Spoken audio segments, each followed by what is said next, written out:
You're listening to the Claret and Big Blue podcast on the Pass the Gravy Podcast Network. Who do you think you are? I am! Goat's vagina, that thing was huge. You said that, not me. Just come up, taken away by Wicks. Let's see it! Oh, it's glorious!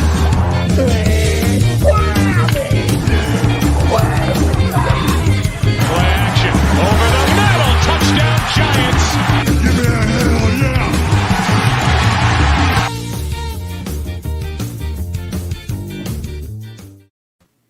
And we are live. We'll do it live! Welcome everyone to Claret and Big Blue, probably the only podcast on the internet dedicated to West Ham United and the New York Giants. That's right, football and football balls for everyone's taste. Episode 30. My name is Mike Fish and I am joined as always by the world's leading expert on the CONCACAF Nations League. It's Mr. Alex Middleton. Alex, how you doing, buddy? Pretty good, dude. How about you? I'm hot. I'm sweaty. Yo, how hot is it up there? It's 70. I have to look it up again now. I wasted all my Maybe he's weather trying to convert from conversation Celsius. Yeah, I know it's 22 degrees Celsius, 72 degrees Fahrenheit with 100% humidity. All the humidity is in. If there was any more humidity, it'd be like going over the top. Overflow humidity. I don't know how that would work, but you can literally fit Excess no more humidity in New Jersey right now. It's pretty big. How's that? It's 91 here, so it's a little bit warmer. The humidity not so much, but don't worry, we'll catch up. So you have room for more humidity. That's what you're saying. We do, and I'm sure that Houston will. I mean, it hasn't rained in a couple of days. We had it rain for it was just 6 weeks of rain, and it felt like, but that was fun. I think hopefully that's over. Knock on wood, but that kind of fucking sucked. We're talking weather. Yeah, talking weather on the podcast today, guys. It's off season, Claret and Big Blue. Hey, weather. How about that weather? But we did have some torrential downpour earlier. It was pretty crazy. You know that rain that's so hard that you can't see shit outside because it's just all you can see is rain. Cats and dogs, I believe, is what they call it. Raining cats and dogs. But how was your weekend? Did you get up to anything interesting over the weekend? I didn't do shit this weekend, dude. No? Played a lot of Call of Duty, hung out. It was the first weekend since the things opened up kind of in Texas that myself and my girlfriend didn't have anything planned really, so we just kind of hung out. It was nice to not do anything. I was like, man, remember when we just didn't have to worry about having plans at all? And now it's well, this weekend we got to go to this, and then so and so's birthday then, and then we're gonna go to a dinner here. And it's I don't not like doing those things, but it was just oh cool, we can just chill and not do anything. I'm in on that. It was raining, so I couldn't play soccer on Saturday. Hopefully, that'll change. You don't play rain. You don't play soccer in the rain. Well, we don't really have let's just say we don't have the most pristine pitches. So that's you most play fun. Gets all when muddy. you're playing keeper, you just but nobody wants to twist an ankle or get hurt fucking slipping on it's sand. It's not a great field we're playing on. So so you can rain really does a number. Where we play at, it's called Bear Creek, and it's like a retention, not pond, but it's basically it's a park that is used for excess flood water. So anytime it rains, it just soaks it up. So it's not ideal when it's been raining for a while. So are you saying you play football in a reservoir? That's basically what you do. Somewhat, yeah. It's a reservoir that was turned into a park. So no knee slides. I would say it's a pretty nice reservoir. I mean, you could. They have these nice fields that they keep up with these leagues, but we play on them every now and then sometimes this dude on a golf cart hey, you have to have a waiver because of insurance, and we're dude, it's a park. We should be able to run around a park. So then we have to go to the shitty fields, and that's usually where we start anyways. But did he give you the information of how you obtained one of these waivers? Yeah, you have to be in a league or whatever. I don't know. We're not going to do it, so we usually just say okay, and then wait for him to drive off in his golf cart and go away, and then we go back and do what we were doing. Well, before we get into the main content of tonight's show, I will tell you that I had one of the experiences on Saturday, which one of many things that happened where I think, oh, Jesus, I'm old now. But you know what? I'm not mad about it. Because on Saturday, weather was like 92, 93 degrees, clear, beautiful. So we got up at 7 o'clock. We got up at 6 o'clock in the car by 7, drove down to the Jersey Shore on the beach by 8 o'clock, drank, sunbathed, all the good stuff. Got back in the car. At You do a lot of sunbathing? Do a lot of sunbathing. Okay. Can you not see how red my giant 5 head is right now? You're right. True. But yeah, we got back at like 4:30, took a shower, and then I napped for 2 hours, grabbed some Chinese food, ate that, and then went back to bed. It was a great Saturday. Dude, that does feel nice. I didn't necessarily go to the beach or anything, but went brunched a little too hard on like Memorial Day weekend, and it was the Sunday of Memorial Day weekend. Brunched a little too hard, and like by 4:30, like my brother and his girlfriend came over. We kind of hung out with them, drank a little bit more after the brunch, and then like by 4 o'clock I was out. And I slept until like 7 o'clock the next morning, pretty much. Like I was out of sleep, but I was like, I think I slept more that like in that span than I had like the previous week. So it was kind of like, okay, my body was like, what the fuck are we doing? Your brain works fine. Like you're like, oh, this is what it's like to be rested. But day drinking's the best, I think. Now it is because you get to drink. You can now like take a little nap. You wake up, you got a slight little hangover, but you can crush some waters, hydrate a little bit. Then you go back to bed. By the time you wake up the next day, like if you can go back out again if you want to rally, or you can just go back to bed. You wake up feeling fine the next day. Just have a lazy night, but no, you've already experienced the funness of drinking. Mm-hmm. It's like yeah. You could get up, watch a movie. I've already done my drinking for the day. But you got a big daytime drinking thing coming up on Friday, right? Oh, yeah, we have Ditch Day with the Rod Ryan show. That'd be pretty cool. So you're going to be starting drinking at 12? 12:01, yeah. That's what they're telling me we got to do. The amount of stuff I got to do before 12:01. And that's like not – like I could probably be done by 12:01 with just work, but like I have to then drive my car to my apartment, Uber out there, wait on Uber and all that. So it's like it's going to be really tight. It's going to be really tight, but I'm going to do my best. All right. I will definitely do that by 12:30 at the latest. 12:15. But like 12:01, I am aiming for it. All right? if the amount of stuff I got to do on Fridays is usually more than other days, so. Work told me I had to start drinking at 12 o'clock. I'm not mad. Yeah, I don't want to like, they'll be like, why didn't this get done? It's like, well, Alex is out drinking. Because so it's like I didn't get work done because I was busy doing the other right. bit of work. But like that's like why wasn't that done? Because I was drinking. That's not a great excuse on Monday. Friday, it's fine. Right, that's true. That's true. But it's gonna be fun. Lucky's Pub West if you're in the Houston area. Mike, you should just fly on down, dude. Just fly on down. Make a day of it. JetBlue's then red eye it back. Why not? Why not? Or maybe I'll make a special appearance. You get drunk enough, like then you can Uber to the airport, and then you just sleep on the plane home. Yeah, I'll think about it. I might probably not this weekend, but I'm definitely going to do that at some point. Well, what the fuck, dude? It's a bit short notice because I have to book Friday off work. Whatever. Anyway, what? You exhausted all your vacations, Mr. Aruba? You don't want to come to sunny Houston? Exotic Houston? Oh, it will be. Okay, let's get into it. So obviously we have to start off with a little bit of sad news. Passing of Jim Fassel, former New York Giants head coach. Obviously, I'm assuming because I was a very... Oh, I frozen? You are a little bit. Okay. Yeah, I gotcha.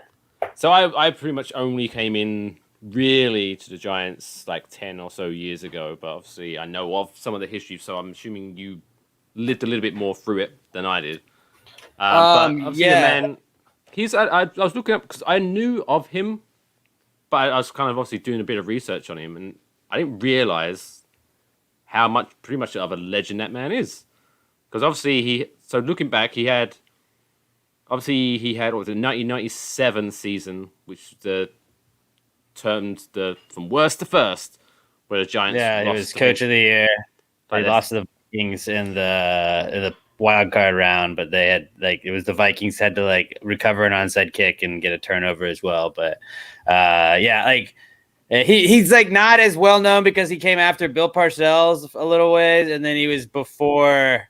He was Tom Dan Coughlin. Reeves, I think, got fired. He was before Tom Coughlin, so it's Bill Parcells and Coughlin kind of overshadow him. But to me, he's the first guy that ever took my favorite football team to a Super Bowl. I would not have gotten Jim Fassel coached my favorite team to the Super Bowl for the first time, and the Giants won it in 1990. I was 1, so I don't really have a lot of recollection of that, But the first Super Bowl in my memory.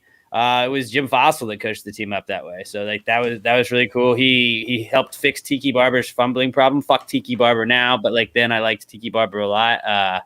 My first memories as a Giants fan really were with Jim Fassel as the head coach. Kent Graham, Dave Brown, fucking garbage quarterbacks. But I was well, they're the quarterback of my favorite team. That's who I like right now. I guess maybe that may be a flaw in my system. I just tend to root for whatever guy we got. But I don't know. Jim Fassel, those are my earliest memories. Was Jim Fassel being the coach of the Giants?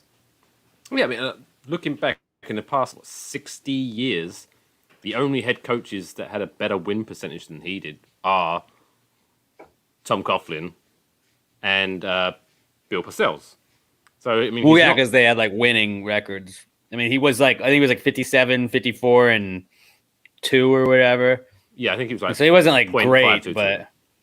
But it's a winning record in the NFL. I think his son coaches for the Rams right now. I know his son is in the league coaching somewhere. Isn't he? I think he's an offensive coordinator for the Cowboys. Is he now? Okay. I think so. I know he was with the Rams for a while, but dude. But I wrote down just because I figured we'd be talking about it. I put my 2 favorite games that were under his tenure were definitely the 2000 NFC Championship game where we Dante Culpepper, Randy Moss, and Chris Carter and the Vikings were coming into the Meadowlands, and everybody was just hyping up how much are the Vikings going to beat the Giants by? Not will they, but just how badly, and they lost. The Giants beat them 41-0, and Kerry Collins just I think he threw 5 touchdowns.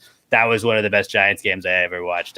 At that point, in my life, and then before that, the best Giants game I ever remember watching was Amani Toomer catching a game-winning touchdown against the then 14-0 Broncos in 1998. They ended their perfect season. I like when the Giants end perfect seasons. It's a big thing I like, and that was one of the times that happened. So did I cut out there? Yeah, I don't know what's going on with my computer. No. I'm frozen, but I can definitely. I'm hearing everything you're saying. Can you hear me still? Yeah, I gotcha. Beautiful. But yeah, my favorite highlight, I guess, or memory of when he was the head coach was definitely looking back the 2000 season when obviously we went to the Super Bowl, lost to the Vikings. No, we lost to the Ravens 34-7. Ravens, sorry. The Vikings they knocked us out of the wild card. Yeah, sorry. Yeah. But yeah, we beat the Vikings to play the Ravens. But not only did he get us to the Super Bowl that year, but he beat the Eagles 3 times that season to do it, which is pretty sweet. Mm-hmm. Which I think, if we look he back also at the made the Eagles guarantee that year. He was one of the best Giants coaches ever at beating the Eagles. And the Eagles were at an all-time low at that point, but Jim Fassel fucked the Eagles up. So much so that I saw that Joe Judge went at his press conference today, said that he was going to go back and to the locker room and pretty much educate the current Giants players on the legend that was Jim Fassel, what he meant to the franchise and things like that. So, yeah, very sad. But lost a legend. But what a guy! What a guy! What a And he had the guarantee guy. that year. He had the guarantee the year they went to the Super Bowl. They were 7-4, had just come off of 2 straight losses. I think they were in second place in the division at that point. And he was like, I'm putting all my chips in. Like, he knew that, like, I think they had been 8-8 and 7-9 the previous years. He knew that he was gone if he didn't have a successful season. And he was like, look, like, put the laser on me. I think he said, put the laser on me. You got to put the laser on somebody. Put the laser on me. I'm a poker player, and I'm putting all my chips in. And he's like, we're going to make the playoffs. We're going to win. We're going to make the playoffs. And they did make the playoffs, and they went to the Super Bowl that year. They didn't win it, but still. They lost like one of the all-time best defenses. And not only, because that wasn't how it's set up now, in that there's only 4 teams in NFC East. That was back in the day when there was The Cardinals, 5 teams. 5 teams were in the NFC East. So, good achievement. Anything else you want to say on that? Or That's pretty much what I got. R.I.P. Jim Fassel, man. cheers. Also, with Giants news that they've announced their 3, what do you call them? Like warm-up games? Are they called preseason games? Okay. So it's the same. Okay. So we haven't got that long to wait. Now, August 14th, the first game against the Jets, which is technically, I guess, at home, but it doesn't really matter if it's preseason or it's home or away listed. But against Jets, then the Browns on the 22nd, and then the Patriots against the 29th. So we've got that to look forward to. Is there anything really to read too much into wins or losses for preseason, or is it just Not at all? to Not at all. run as many players as you can to see what they've got? You just, and it's going to be interesting to see this year. Typically, the third preseason game is when you'd see the starters play like 3 quarters to kind of get the feel of things. Typically, like they go in, they go out. Like you're not seeing your starters in much, but it'll be interesting to see how much starters do play. Do they give them like that second game with like a half or what? But yeah, adding that 17th game to the schedule for every team, they're shortening the preseason by a week. And I would rather watch meaningful football than meaningless football, so I'm cool with that. I just wonder how the players are going to adjust to it. I mean, they had no preseason last year, so I wouldn't expect a ton of guys to play. I feel like this is just going to make preseason almost less meaningful to the starters and stuff than previous years. Unless there's some sort of competition going on in camps and stuff. Like, if you have a solid starter, like why is Danny got a reason to play? Except to get a couple of reps in some like live game stuff. But like you give him a couple quarters and I think he's out of there. Yeah, I wouldn't expect like the whole preseason, not in a game really. I think out of those first 2 games, if he plays 3 quarters in total, I'd be shocked. Yeah. But I imagine I could see him starting game 1 and then He'll probably start all of them. out, and then tapping He'll out. probably start all of them, but like you do like a series, maybe a quarter, yeah. Because we actually have quite a decent amount of squad depth this year in a number of positions. That'd be good to see. Because I know I can't remember the name. I'm terrible with names, but we did. Was it the 3rd or 4th round we drafted a quarterback? A quarterback? Did we not get a quarterback in the draft? I don't think we got a quarterback. I think we may have signed a dude. Or was that in the last, the bit at the end where it's like the undrafted pit where you can kind of... Yeah, we may have signed somebody, yeah. For some reason, I'm pretty sure we got a quarterback anyway, but if not. But yeah, we've got some depth to go through, so that'd be exciting. And also, I think that'd be good to get... Do you think Saquon's going to be ready for preseason? Just to get at least a couple of plays in? I feel like we may see Saquon just a bit, but dude, I wouldn't risk it. Coming off an ACL, you just let that go. I just wanted going back. It is John Fassel, Jim Fassel's son, is the special teams coordinator for the Cowboys. So I just saw an Adam Schefter tweet as we were discussing that. So not. And then also, while we're on it, Sean Payton, when we went to the Super Bowl in 2000, Sean Payton was our defensive coordinator. Offensive coordinator, and John Fox was our defensive coordinator. So John Fox went on to go to the Super Bowl with the Panthers, then was the coach with the Broncos for a while. Sean Payton left the Giants as their offensive coordinator and has been the coach of the Saints ever since. So literally last Jim Fassel was the last like non-head coaching gig for Sean Payton, which is pretty crazy. Because I was watching some old footage today, and it was like I think it was like a news report after the final game of the regular season in the 1997 season, where they like made the playoffs in the last game, and they were all celebrating. Everyone was like, "This is the best day in football." Blah, blah. And I don't know why I was shocked, because this was 24 years ago, but Strahan looked and sounded way different than he does now. He's 24 years younger, but he was like a boy. He was a baby. I was like, holy shit. But beast, man. Also, before we, while I'm thinking of it, did you see, I put out a tweet of the clip. Did you see the Carl Banks interview with I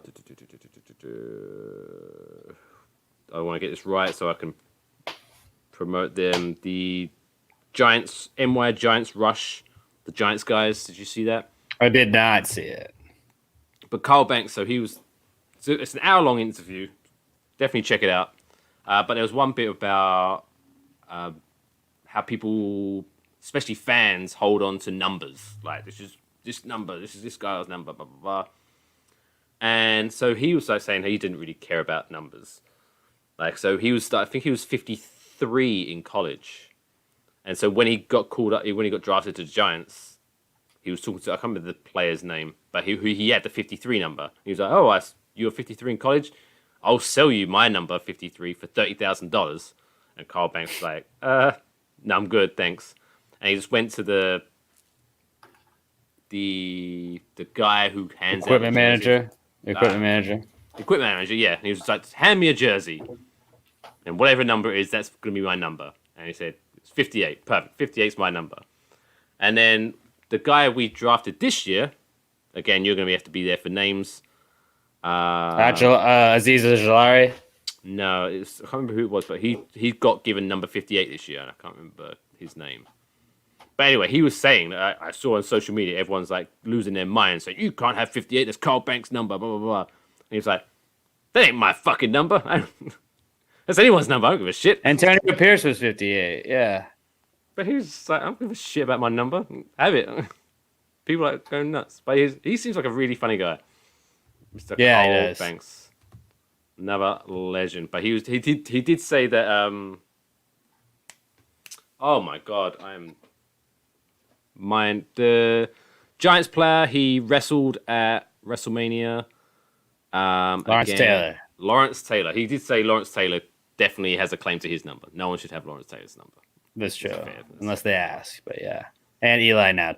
We're going to retire Eli's number, I think. We should. Nobody better wear 10. See, so my whole thing about retiring numbers is like, surely if you keep doing it, at some point you're just going to run out of numbers, and then everyone's going to have to start at like 100 and 101. Yeah, look at the Yankees. There's like no single-digit numbers available for them.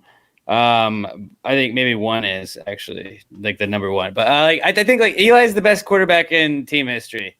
You retire Eli's number. If Phil Simms has his number retired, you retire Eli's number. Eli is retireable. I understand what you're saying, where it's like Lawrence Taylor was maybe I think the greatest linebacker of all time. A lot of people also agree with me.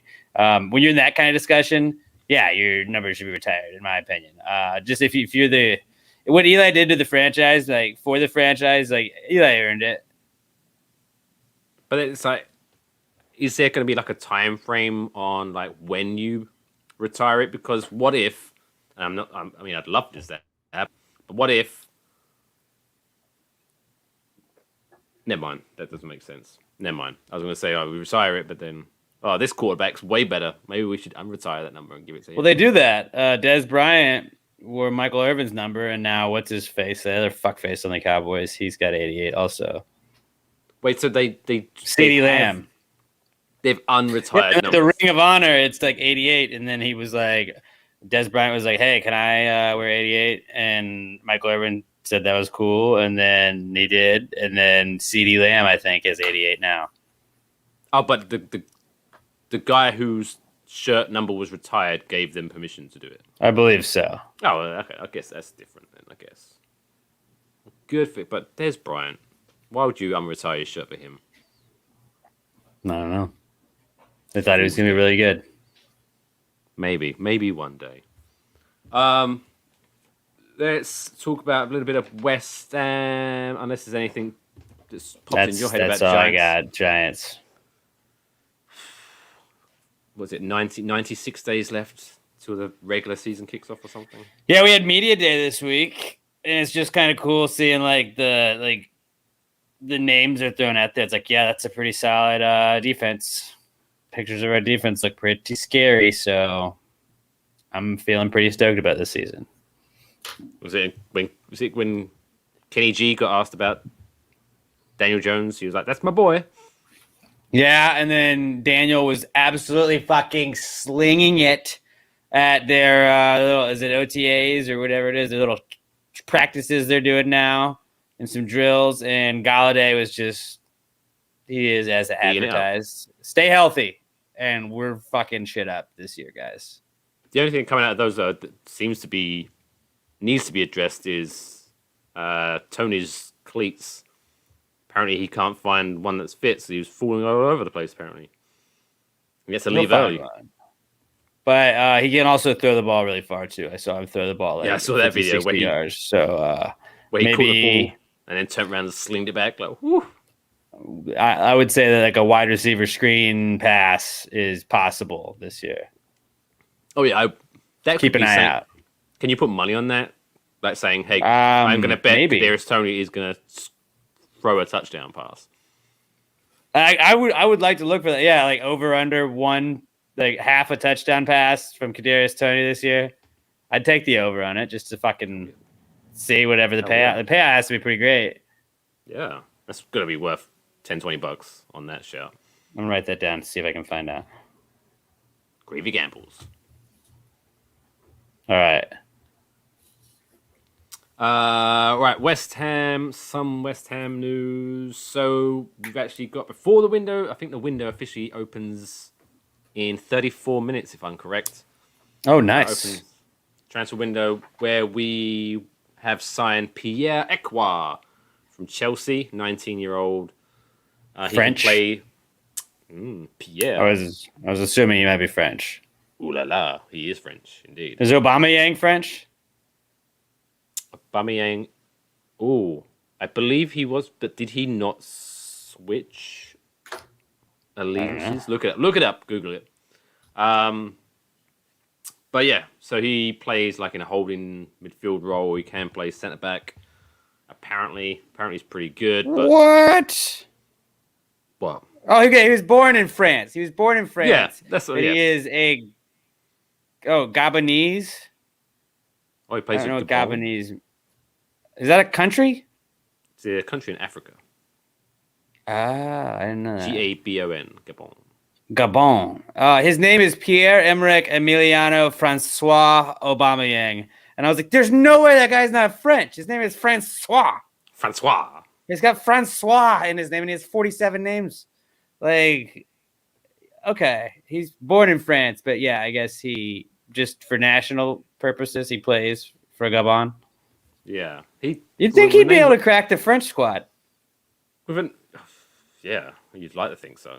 But I guess if he doesn't turn up with a name like Francois, he definitely turns up for training on a little bicycle with a beret on. And he's smoking like a cigarette. One of those thin ones. Like little thin. With a baguette in his back pocket. He just scores a goal and walks up to the goalkeeper. I pity you. I guess they do have a pretty solid group of people up front for France with Mbappe and is it Giroud? Not Giroud, Giroud. And then they got Griezmann. Yeah, okay, that's a lot of guys. So maybe he wanted to play the whole time. He wanted to be a starter. Probably the best player on the Gabonese team. It's like, didn't your favorite French-ish player, Sebastien Haller, didn't he switch allegiances as well? It's like Ivory Coast or something like that. Yeah. But then apparently, did he ever come through? Did Antonio officially switch his allegiance to Jamaica? I don't know. I seem to remember reading that. Maybe I'm not mad. I'm pretty sure that came up. But another signing that we could be making, hopefully, potentially soon. A word on the street: Jesse Lingard has said that he wants to sign long term with West Ham. However, he doesn't want to do it unless David Moyes is the manager. So until David Moyes puts his signature on the dotted line, no Jesse Lingard. Which he will do. Right? Yeah, that's got to be. I don't see why he wouldn't.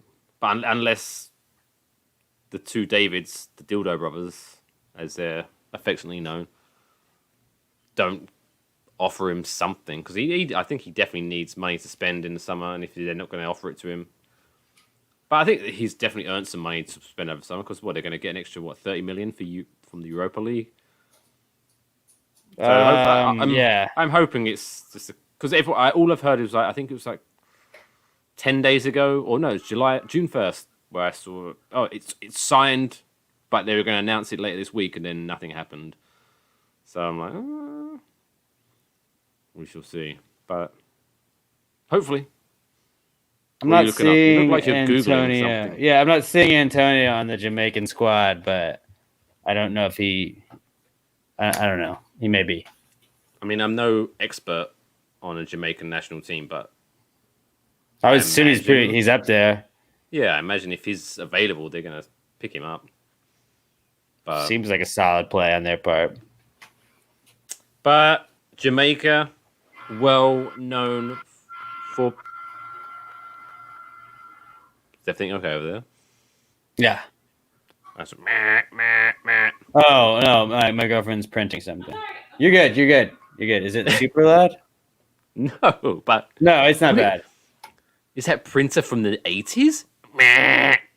No, she has it's like a vinyl cutter and everything like that. You can print stickers and all kinds of stuff. She's got her own business, so that's what she's doing. Speaking of which, before we get into the whole CONCACAF situation, imagine, this would be a seamless plug, imagine, my car is a little bit smelly and I would like to get some car air fresheners. Where would be a great place to buy those online? If you're looking for air fresheners, I'd probably go to littlemshop.com, littleemshop.com. That's where I'd go. Wow. And they're custom as well. They look fantastic.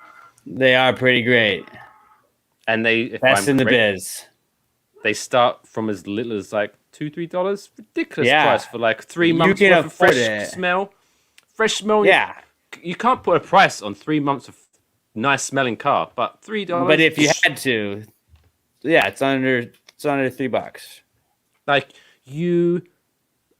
People out there spend $8 a day at Starbucks. You can't spend $1 a month to make your car smell nice. Who are you? That's all I'm saying.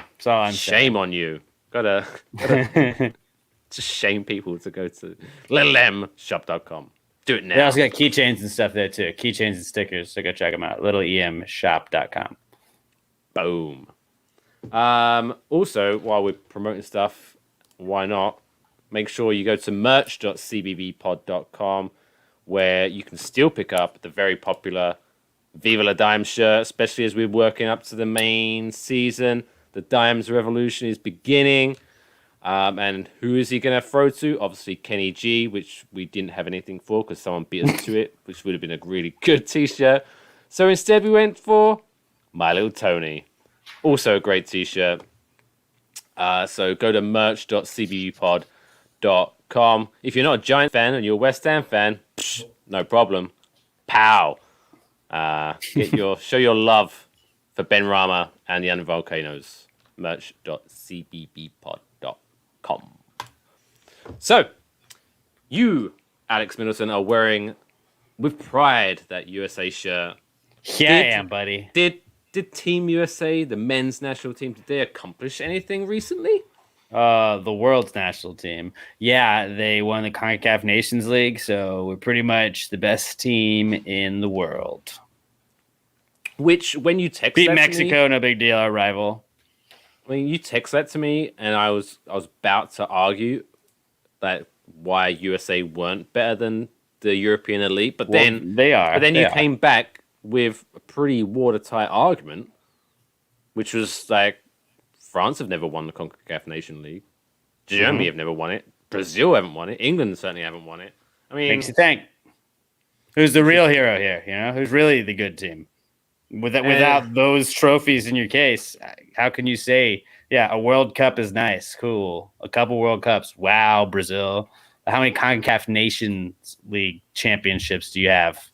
So I think I speak for everyone here on this show, and I say that's what really matters is CONCACAF Nations League championship titles, not the World Cup. And since you are That's for the ladies. Such a huge USA national team fan, Die hard. why don't you break down their route to the final for us there, Alex? We don't need to.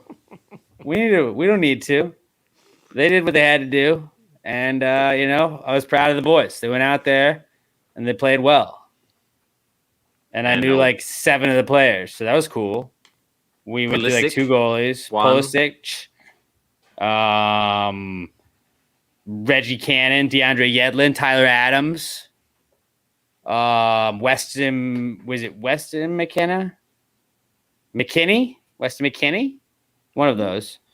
And then Acosta. And I think we had a guy named Areola somewhere on the team. I don't know if he played. Yeah, that's pretty much how I remember that guy. Yeah, that's about it. That's about it. We had like a Reno guy, so that was cool. We won. We beat Mexico 3-2 extra time. And I didn't really pay attention to the names, Mike, because soccer is a team game, and I was more focused on the team. I wasn't focused on each individual name that was there. So that was really what it was. And yeah, we beat Mexico, who obviously is now the second best team in North American soccer. And from what I saw, they took the defeat very well and very graciously. No, they didn't. You know what? They say what you want about Americans, but we don't throw bottles at games. we don't say inappropriate things to players at games. All right. So hey, clear our names on that one. At least we didn't at that specific. Americans don't throw bottles at players unless you stamp on a cartoon leprechaun. In this specific instance, they didn't, that I know of. They were very well behaved for this game. I mean, I'm not going to say much because if you want to go back to the history of how fans handle themselves at games, probably England. It's true. May be a little bit. Just the entire sport in general of soccer has not been. I would say the worst. They've been the worst, probably, about not saying inappropriate shit to players or just behavior. Yeah. But to be on a slightly serious note, though, do you think that the progression... That we're going to win the World Cup? I do. I do think we're going to win the World Cup. Yes. Have you even qualified yet? I don't know. Doesn't matter. We're going to win it. But the progression of American football or American soccer, whatever, is almost going to eventually become a detriment of the MLS, because if you look at the US national team, which I can't do, but pretty much 3 or 4 of their top players are all now playing in Europe. You got one at Chelsea, one at Barcelona, I think one at Juventus. Like, is it going to be a case of now, if you have any talent and you're American, you fuck off to Europe as soon as possible? That's where the money is, dude. Like, the MLS just doesn't have the ability to do it. Okay, I just pulled up a list of U.S. men's national team guys that are abroad. And I'm just gonna say the Bundesliga, like big leagues. Tyler Adams is RB Leipzig in Germany. John Brooks is in Wolfsburg. Cameron Vicker-Carters is in Bournemouth, although I guess they got relegated.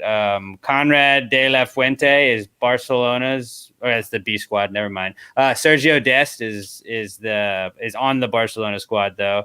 We got Daryl. Right? Is he right back? Ooh, Daryl DK. He's the guy I said that I wanted West Ham to take a look at from Barnsley. He's in Barnsley, which I know is championship, but still What were you saying? I was going to say the Barcelona guy, he's their right back, right? Is he right back? Uh-huh. Yes, I believe so. Lyndon Gooch, one of my favorite players on FIFA. When I tried to bring Sunderland to the Premier League, he plays in. I mean, that's 2 leagues down, but still, whatever. It doesn't matter. Sunderland? Is it Sunderland? It's S-U-N. Sunderland. Sun. I don't know. I thought that was like the British way to say it was Sunderland. Owen Otasawi, he's on Wolverhampton. Didn't know that. Eric Palmer-Brown is on Manchester City. Pulisic. Tim Ream is on Fulham. So basically, I could name everybody on the team, but we got a bunch of guys that are on top upper level or near upper level European teams. And those guys, just the quality of play. You're not going to get better if you're playing against worse guys. Shout out Landon Donovan. He even came over to the Premier League, but he's like, I'm going to make my money just in the MLS. I'm just going to be the best MLS player of all time and do that. I just it's a detriment to the MLS. And honestly, trying to watch a couple Dynamo games here locally after watching West Ham, it's fucking minor league. It's just, I know it technically is anyways, but it's just it's not even the same sport. It doesn't feel like. So the less MLS players, the better we're going to be doing, correct? Right? That's the way to think about it. Because up until now, up until the last few years, I think you had a couple but pretty much it's only goalkeepers that seem to American goalkeepers. You had Tim Howard, Brad Friedel, is it Brad Friedel? Peter Guzan. Yeah, American goalkeepers have seemed to do very well in Europe over the years, but now you're getting out into the rest of the field. Actually, America's made a history of saving European countries' asses. I don't know if you know that. It's a good segue. That's a good connection. And we're talking war now, everybody. No, we're not. Speaking of American goalkeepers, where's your progress? Have you heard from the Houston Dynamos yet? I have not, and they've actually been playing well, so I doubt I'm going to. Son of a bitch. You have to look at the USL. They might be playing well now, but imagine how well they would play if they had you in goal. Yeah. Shout out every game. Maybe. Shout outs. Finally, from next week, we have... I didn't even realize until today, we have so much football to talk about. Because on Friday, Euro 2021 begins. And then on Sunday, Copa America begins. Which is my second favorite tournament after the CONCACAF Nations League. Did you see my tweet from earlier about the lineup from Sunday? No. So on Sunday, if you so wished, 9 a.m. Well, this is Eastern Standard Time, so it's dock an hour for you. But 9 a.m. England versus Croatia, 12 p.m. Austria versus North Macedonia. It's gonna be a classic. 3 p.m. Netherlands versus Ukraine. Yarmolenko. He had 2 goals the other day. He did. And then straight after that game at 5 o'clock, you have Brazil versus Venezuela. And then 8 p.m. Colombia versus Ecuador. That's a hell of a lot of football. And the Czech Republic is going to win it all, though. People forget that. You heard it here first. We're cashing checks this week, guys. Or 2 weeks from now, right? Is it 2 weeks? Is this the World Cup? What World Cup length? So I think it's three weeks. Okay. I was close. 11th. I think it's June 11th to July 3rd or something. I don't know. I can't remember. But yeah. As an England fan, Mike, I gotta wonder, how happy are you that Team USA is not competing in the Euros? I think. How much of a relief is that to you, personally? I think it definitely helps our chances of winning because obviously, if USA were in the Euros, then reigning champions. Why would we even bother turning up? Because it's just a foregone conclusion that the US are going to win. So, I think. Okay, I'm glad that that I wasn't reading it off. I'm glad that everybody else feels that way also. Yeah, no, I think this is definitely a good opportunity for England to win a trophy because come the World Cup next year, again, foregone conclusion, the USA is going to win it. Probably. In where is that? That's the Qatar. The Qatar World Cup. So that's annoying because that's going to be the World Cup that's going to be in December. Oh fuck! I didn't think about that. Yeah. Oh, that's gonna suck. What are we gonna do in the summer then? Did they not think about us? What about America, guys? They're not thinking. Okay, it's going to be too real hot. cool, guys. And the players won't be able to play football because it's too hot in Qatar in the summer. Whatever.